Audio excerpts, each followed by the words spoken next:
welcome back to my channel. My name is Ruby and on this channel I talk about curls. And today's video I wanted to come on here and talk about hygral fatigue. It's gonna be a quick video introducing what hygral fatigue is, how you can develop hygral fatigue, and how to prevent it and fix it if you do have this issue. Now let's get to this video. Hygral fatigue is an issue within the natural hair community that can be a bit confusing because it is similar to moisture overload. However, there are a few differences. So exactly what is hygral fatigue? Hygral fatigue is damage to your hair follicles. This is caused by repeated swelling and unswelling of your cuticle to the point where it has caused damage to the cortex, which is inside your hair cuticle. Now, how is this done? It is done by excessive moisture into your cortex. Your hair swells with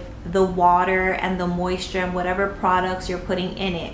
And then as it dries, it unswells. Now, hygral fatigue doesn't happen overnight. It happens progressively. It happens over time. Moisture overload is when you are giving your hair too much moisture, re-wetting your hair every single day, or just over moisturizing your hair to the point where your cuticle doesn't have enough time to just rest in its natural state, which is dry, curly. You can have moisture overload and not have hygral fatigue. Remember, hygral fatigue is something that happens overnight. Moisture overload can happen quickly. If your hair is in moisture overload too many times for a prolonged period of time, that causes hygral fatigue. Now, symptoms of hygral fatigue is frizziness, brittleness, your hair feeling dull. Your hair can feel pretty gummy. And a good way to tell if you have hygral fatigue is if you take a strand of your hair and you pull it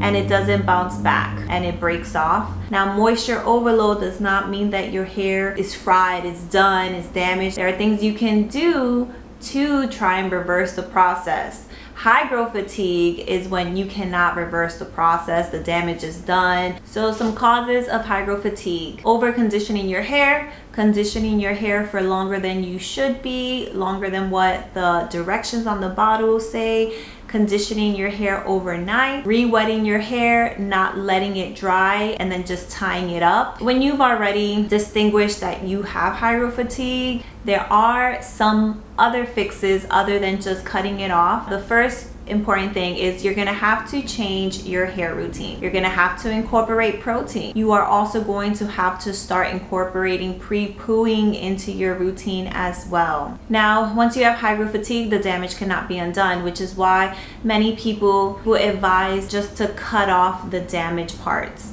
Now, that can be a lot. I would say you want to start incorporating protein into your hair regimen.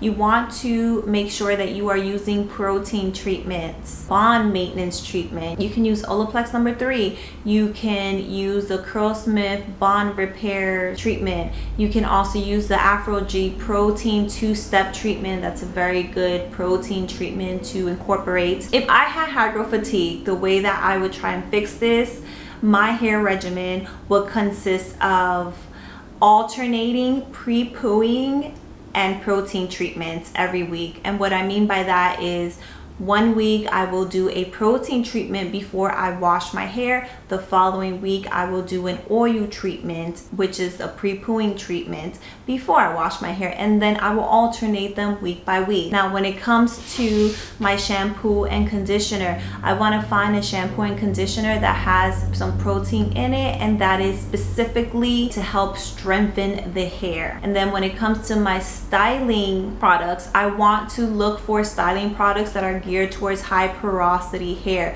So what does that mean? That means like a thicker consistency, a cream, and I always want to seal all the moisture I put in by using a oil sealant. Another thing you want to do when you are trying to heal your hair from hygral fatigue is you want to reduce the amount of times that you wet your hair. Wash your hair once a week, and with the products that you're using, in order to keep your style for an entire week, opt for always always using a hold step after you put in your cream and an oil as well. Make sure that you're sleeping with a satin bonnet. Make sure that you have a satin pillowcase just in case your bonnet comes off your hair. Whenever your curls aren't looking the way you want them to look, maybe instead of re-wetting your entire hair and using a product that's going to help refresh, maybe just refresh the few areas that need refreshing, or just opt for styling your hair in a protective style, like maybe do braids or twisties. This doesn't mean that this is what you have to do for the rest of your life. Remember, our hair is constantly evolving just like we are. Okay, so that is my video on hygral fatigue. I know it was very short, but this is just an intro. What we learned about hygral fatigue: it's damage to your hair follicle caused by repeated swelling and unswelling to the hair. It's not moisture overload, but it was excessive moisture overload throughout an extended period of time that has now caused hygral fatigue. Once you have hygral fatigue, the damage cannot be undone. Signs that you might have hygral fatigue is brittleness, frizziness, dullness. Your hair might feel like gum. It doesn't feel regular like it normally does. Whenever you take a strand and you pull it, it breaks off right away. Fixes: you want to use protein treatments and pre-pooing treatments with oil. So rotate your protein treatments and your oil treatments once every week. So 1 week you do protein, next week you do oil, following week protein, next week oil.